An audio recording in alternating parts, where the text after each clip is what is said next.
Hey everybody, I'm Tarek Merchant, and this is the IMRecruitable show.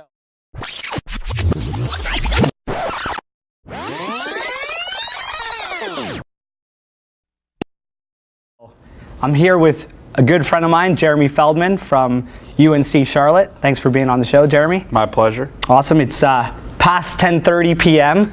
on a Monday. Jeremy's been recruiting his butt off.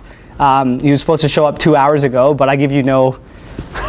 I don't give you too much of a bad rep. We were supposed to be eating 2 hours ago. We were supposed to be eating 2 hours ago, but you know, he was too busy recruiting, and I actually admire that about you. You're out there hustling all the time, getting good players, and you know, I think it's going to be a good time for us to sit down here, talk a little bit about what these players should do during their junior career and what they should expect in college. Sure. So why don't you start off and give everyone a little background about your story, how you got into tennis, and how you got into college coaching. Yeah, sure. I grew up right outside New York City, and it was about the age of 10 where I had a tennis birthday party. I had been playing like a little bit before that, but my parents decided, you know, I kind of like tennis, and they were like, we'll throw them a tennis birthday party. So I had some of my friends come out to the local club, and while we were playing, one of the pros, you know, happened to be watching me, and went up to my parents and said, yeah, like we watched your son play, and we think he has some talent. He should try and pursue, you know, playing tennis at a more competitive level. And my parents discussed it with me, like, I think that night, if I remember correctly, and they just enrolled me in like the competitive clinic a couple times a week, and from there started playing tournaments and picked it up and kept pursuing it, and got to the point where you know, I could go and play the national circuit, and ultimately was able to go play college tennis. Played at Cornell, which was I mean, it was a phenomenal experience. I loved it up there, and we had a great team. Won the first conference title in school history while I was there, which was a lot of fun. And then post college, had a quick detour to make a stop on Wall Street to be a bond trader for a year, before getting back into college tennis. This time on the coaching side of things. You know, had the opportunity to go work for Tony Bresky as the volunteer assistant, and with Brett Ross, who may or may not be filming with you right now. And it was that year of being the volunteer assistant at Wake that I was like, oh man, this is definitely what I want to do for my career, and that kind of sprung me into college coaching, and made the leap there. And had the opportunity to go work for Danny Westerman as his assistant at Denver. Yep. That's where we met, right? That's where we met. Well, Getz was your coach for how many years? Getz was my coach for 2 years. For 2 years? Yeah, my sophomore and junior year. And then Tony Bresky, right? And Tony was my coach my senior year. Yeah, I remember when he introduced us. It was good to. I knew that you would be somewhere sometime, like, you know, pretty quickly. Yeah. You did really well over there at Denver. Yeah, we met. I remember we met right before Orange Bowl. I came down to Florida. Getz was there. I think you were running the showcase, if I remember correctly. Yep. So that was the first time we met. Yeah, made an appearance. Yeah, that's right. That's right. And yeah, then from Denver back to Wake Forest, and now to Charlotte. So it's been quite the journey so far. It's been a lot of fun. Oh, it's awesome. So did you play any sports before tennis? Yeah, I played a bunch of sports. I played probably what I was best at actually before tennis was basketball. Okay. Unfortunately, my mom is 4'11". Yeah. And so we were realistic that my opportunity to probably play basketball at the highest level wasn't going to happen. Yeah. But yeah, I played basketball, played soccer, played baseball, and played some roller hockey in the backyard. Awesome. But yeah, so played a bunch of sports all the way through at least the beginning of high school. Yeah, no, that's awesome. I mean, I think it's always cool to get every coach's perspective and story, because everyone has their unique way of how they got to college coaching. I mean, when you spent that year on Wall Street, I mean, did you just miss tennis? Did you know that you need to get back into coaching, or what was it that really brought you back? Yeah, well, I mean, my plan originally when I graduated from college was I wanted to go play professionally, give it a shot, see what I could do, because I did love it. But yeah, when I got that job offer, I kind of just saw the dollar signs, and while I was working there, I think it was just missing tennis. Something that I'd basically done for a majority of my life up until that point, and so I think I was really missing. I maybe played 5 times over the course of that year while I was working in New York, and when I did make that decision that I was going to get back into tennis, I really knew at that point that I wasn't going to go back on the playing side of things. I'd been out of it for a year, and I didn't feel like that was reasonable. So I was like, okay, how else can I do it? And that's when I, again, spoke to Tony. It was like, hey, can I come down and be the volunteer and see what it's all about? And the rest is history. Yeah. No, it's amazing, like, the relationships that you built clearly have, catapulted your career as well, right? Like, sure. I mean, getting out of that industry in Wall Street and then saying, okay, I want to get back into coaching, but having the playing background, meeting the people that you met, being coached by the coaches you were coached by probably really helped you, right? I mean, they helped you get jobs leading absolutely, up? Yeah, absolutely. Well, first, I would be remiss not to mention Coach Barry Schoonmaker, who was the one that recruited me to Cornell, and I played for him my freshman year. So I wouldn't even be in this position whatsoever if that hadn't happened in the first place. So obviously, very thankful to him. But yeah, I mean, to play for Dave Getz, to play for Tony, those 2 relationships obviously I think helped me immensely when it came to trying to get into this field. And so yeah, I mean, they were extremely beneficial and helpful and useful in getting to make that endeavor and journey into college coaching. Yeah, and so most of our listeners are student athletes, their families. You did the Ivy route, and you guys did well. You guys did really well. You won a conference championship. What's sort of the advice and journey you can explain about being an Ivy student athlete? Yeah, I mean, I definitely think it's a slightly different experience maybe than some of the other college tennis experiences that you might have. I think you know going into it that the academic expectation and requirements are going to be pretty tough, and there may be times where you have to make a slight sacrifice on the tennis side to be able to complete the academic requirements and what's expected of you from that front.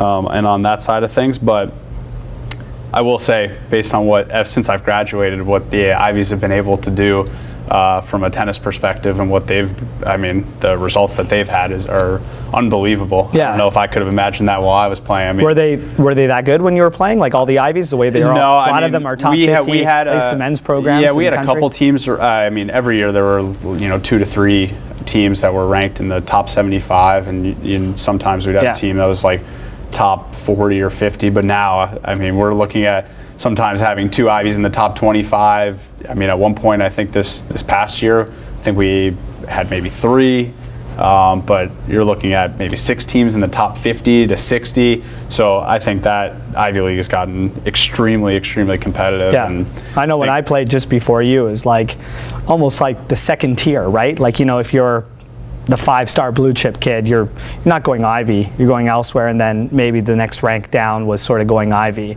and then now it's just completely different. It's like, where if you are that player, you could go Ivy if you're able to get there. You know? I mean, I think Harvard at the time was always able to maybe still get 1 or 2 of those guys, but I mean, the entire league has done such a good job of promoting their brand and what they're able to do from a tennis perspective and academic, and what you're able to do post college career, whether it's professional tennis, which a bunch of guys have done, or going into the working world. Yeah, it's been.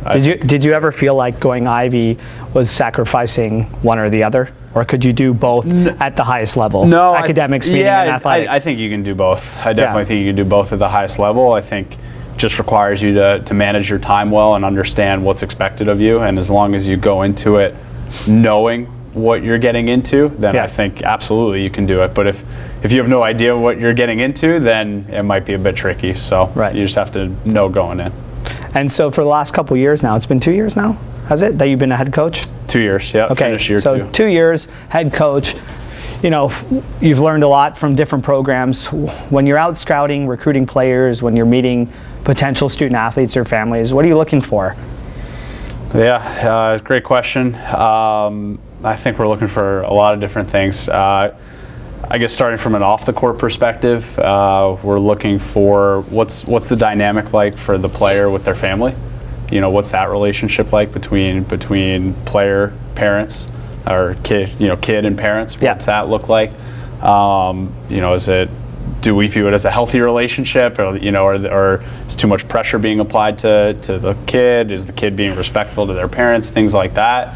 So definitely taking a look at that, and then also from the same respect with the coach, and what's their relationship like with the coach when they're on the court. How's the coach treating them? How are they treating the coach? Things like that. So I think that's definitely an important factor. As we're trying to take into account lots of different things from an on-the-court perspective. Again, attitude. How do they compete? Are they tanking? Are they giving up on a match, or are they trying to the very end, regardless of the situation? What is their behavior like on court? Are they bouncing their racket, throwing their racket, cursing? Putting themselves in a position to get point penalties and stuff like that? How are they treating their opponent? So those are kind of the non-tennis items that we're probably taking a look at. In terms of tennis specific, game style wise, it's not like we're committed to just a one game style type of kid. Just looking for guys that we sense are motivated and passionate about tennis. Obviously, having a great serve certainly going to help. Big forehand. Men's tennis, serve, right? Exactly, men's tennis. Being able to dictate and be aggressive certainly help. But hey, something I was amazing at. Yeah, really. Look at the size of me. That's right. I mean, look, you've seen guys below 6 feet that are able to be successful grinding it out. I mean, thanks for that. Well, you could say point to Noah Rubin, just be John Isner, 5'7" compared to 6'10". I think Noah will probably say he's 5'11". With his shoes and lifts in there. That's right. So, we're trying to look at it all. I mean, parents often want to know, what do I do though? Because you're not the only coach that tells me we look at how the player-parent relationship is.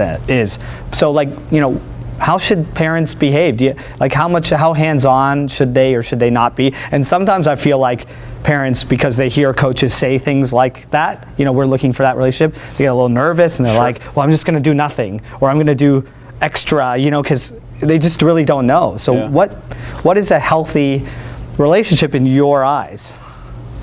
That's a tough one. It's a tough one. Yeah, that's I know. But it's important, right? Because you understand, as a parent, they want to make sure that they're helping their kids out, right? We certainly don't want them to fake it. We want them to be who they are. But they may want to, everyone's learning too, right? Yeah. No, of course.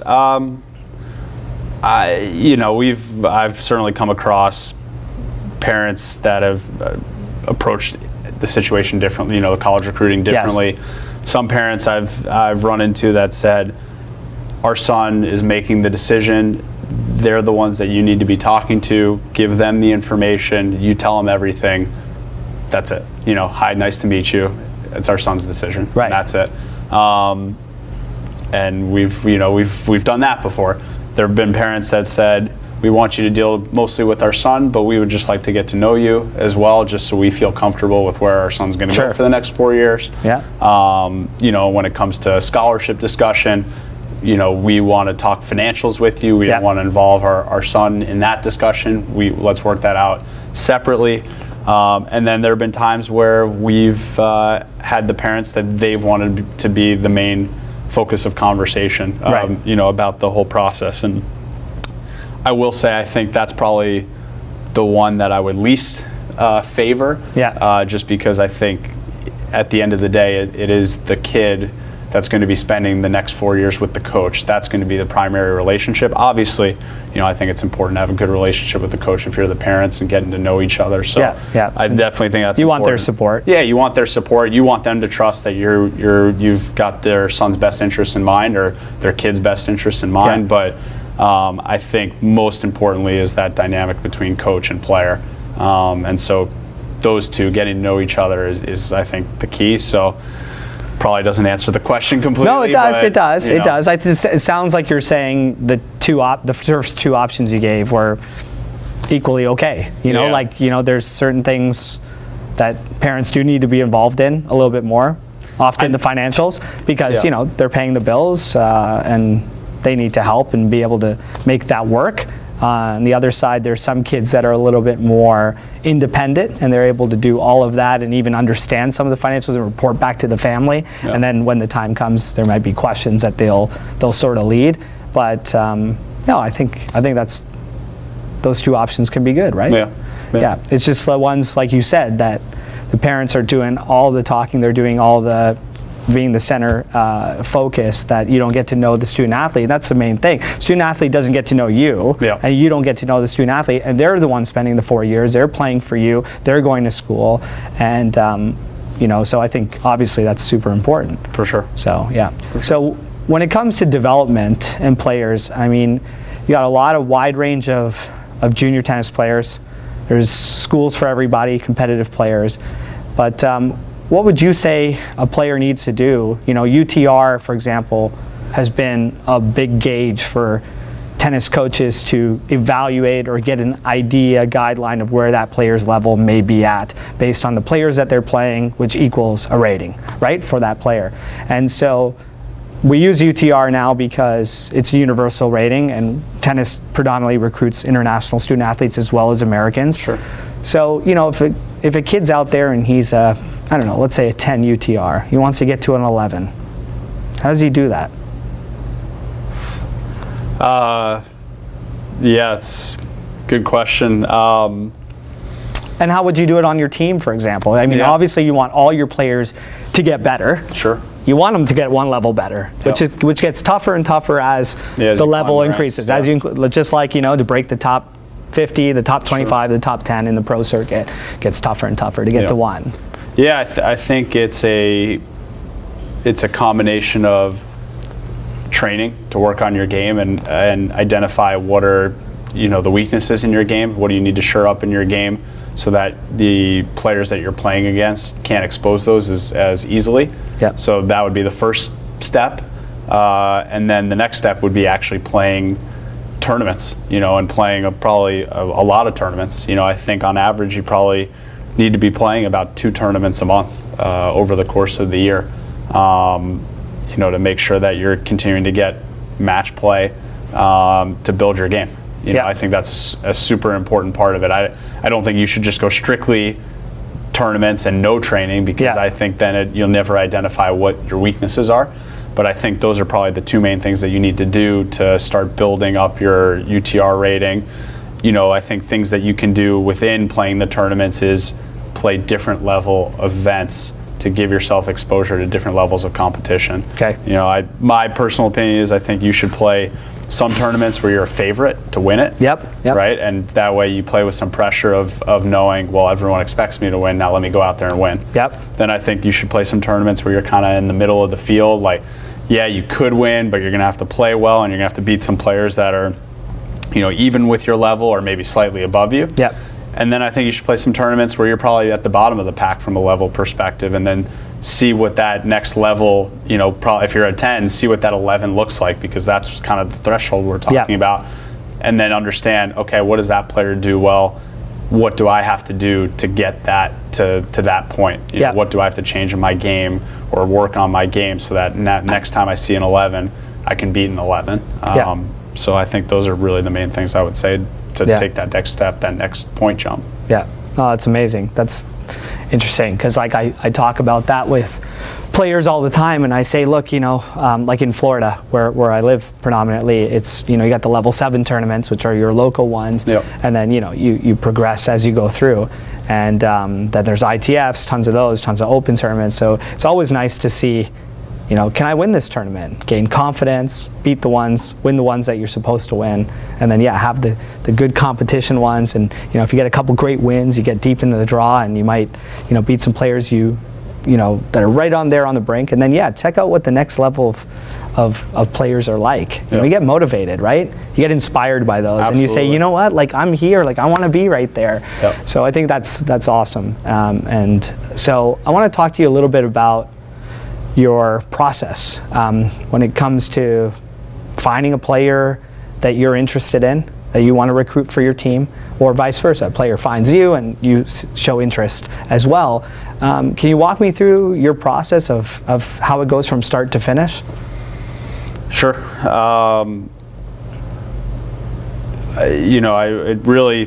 I would say most frequently starts right around leading into September 1st of a player's junior year. If let's take it from an American perspective. Yep.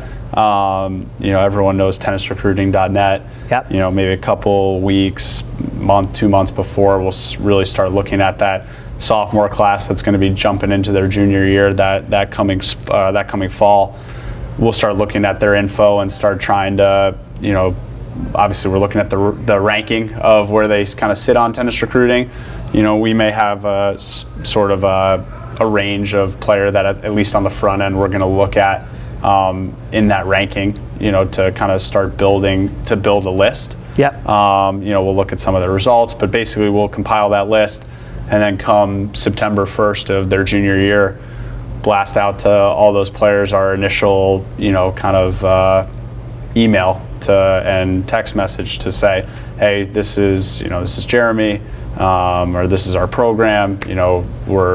We would love to talk to you and share more about what it is that the university can offer you, what our tennis program can offer you, and we'd love to speak with you. And so that's kind of how we kick things off, at least on the American side. On the international side, there's ITF rankings, the federation rankings, and we'll start kind of picking names up from there and starting to reach out to kids. And then from there, we just start the communication process, Right. Whether it's a phone call, text message, email. You don't have like a specific method. You'll just go with what works for that player? Exactly. Yeah, every player is Okay. different. Yeah, Okay. I've dealt with some players that really, not many, but some that really just like email. Yep. I'd say majority of players at this point like text message or WhatsApp and all that stuff. Yeah. WhatsApp, Instagram, Snapchat. Yeah. Whatever each player. Whatever likes. they're on, and you're gonna Exactly. be there too. So right? everyone's Yeah. different from that perspective. So that's kind of how we get things started, and then from there, start as the conversation evolves. Talk about going to watch them at a tournament, or watch them practice, and start to get a feel of what does their game look like, and how do they compete in a tournament.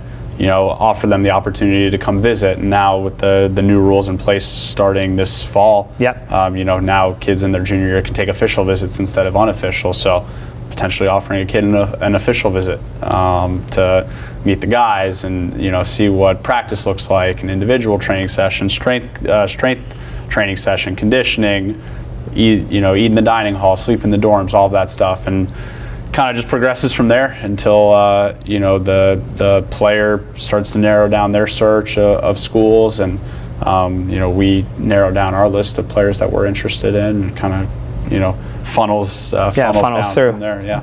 Do you get upset if a player rejects you?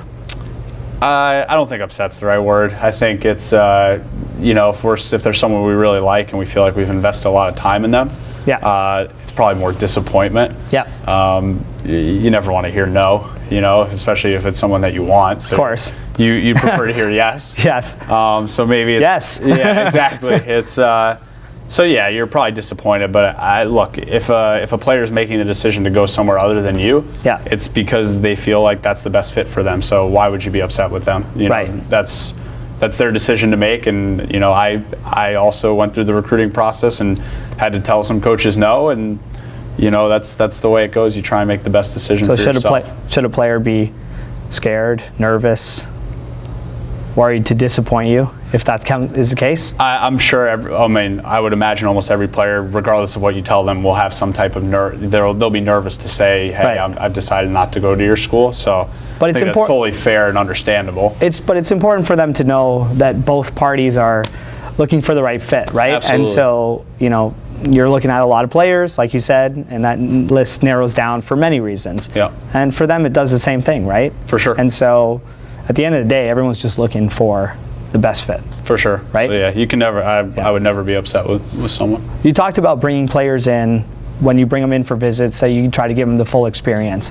What is a day in the life of a student athlete, a tennis player in your program? Yeah, well, our players will probably tell you it's a long day. No, Like today? Yeah, exactly. No, so, typical day, guys are going to wake up, grab some breakfast, and usually they'll probably have one class first in the morning, say, let's throw out, say, 8 o'clock, 8:30, something like that, have class for an hour, and then they'll come out from there, come out to the tennis center for an individual training session. That's going to be a one-on-one session with either myself, my assistant Jake, and we're going to spend that hour to work on their game specifically, whatever it is that they need to be working on, technique, strategy, whatever it may be. And I think those sessions are obviously extremely important, when it comes to helping our guys get better. So I definitely think that's extremely important. So they'll come out for an hour, get their training in with us. Then they'll probably go and have another class late morning for another hour or so. Usually they'll be in 2 to 3 classes on any given day. Finish up their classes, go grab some lunch, maybe get some study hall hours in, and then come in for afternoon team practice. Typically going to last, anywhere 2 to 3 hours depending on the day, 2.5 hours again depending on the day, and again that's going to be more point play, practice sets, practice matches, doubles work. Again, just putting to work what we spend time on in the individual training sessions for them. And then after practice, we'll either have our weight room session or conditioning session. Then they'll maybe ice bath or take care of their bodies, whatever they need to be doing there. Grab some dinner, go to study hall or study at home, depending on what they feel most comfortable with. And then they'll head to bed hopefully before midnight. Yeah, But hopefully. I know I can't guarantee that in any stretch of the imagination. Yeah, well, those guys are young. Exactly. They can handle it. Yeah, but it's a full day. It's a full day. Yeah. How does that differ from your experience or some of the other schools that you've been at? Do you try to run a similar type of program based on what you learned, or have you developed something that works for you in your program now? I think it's pretty similar to what I played in.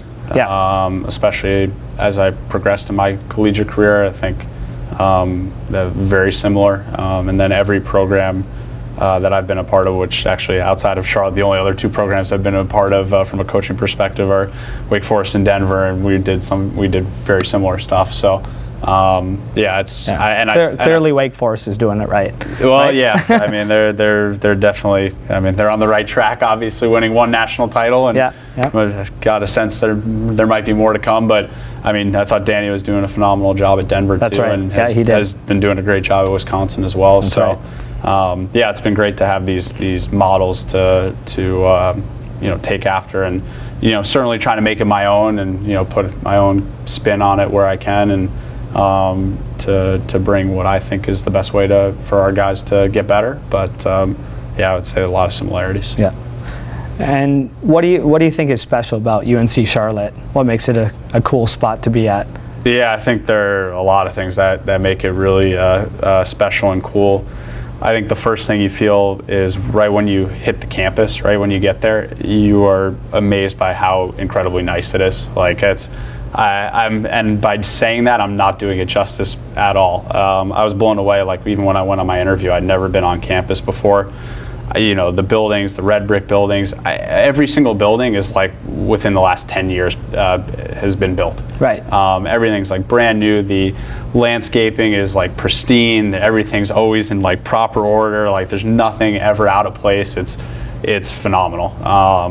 They've added so many unbelievable things since I've gotten there. I've been there for 2 years, but the light rail, the train system that runs from downtown Charlotte, which we call Uptown, that runs from Uptown Charlotte right to the center of campus, that just opened.